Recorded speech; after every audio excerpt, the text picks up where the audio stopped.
वादा खिलाफी सियासी ताल्लुकात पर भारी पड़ गई। MKM का वफाकी हुकूमत से अलहदगी पर गौर, अरकान से इस्तीफे तलब कर लिए। हंगामी इजलास जारी, ऐलान कुछ देर बाद मुतवक्के। साबिक सदर आसिफ अली जरदारी का सूरत हाल पर खालिद मकबूल सिद्दीकी को टेलीफोन, तहफ़्फ़ुज़ात हल करने की यकीन दहानियाँ।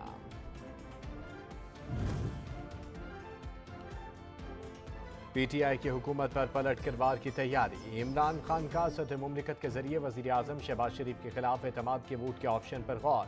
मुशावरत मुकम्मल, हतमी फैसला चेयरमैन PTI करेंगे। कराची का अमन यकीनी बनाने का मिशन, कानून नाफिज करने वाले इदारे मुतहर्रिक। मुख्तलिफ इलाकों में फोर्सेस का फ्लैग मार्च।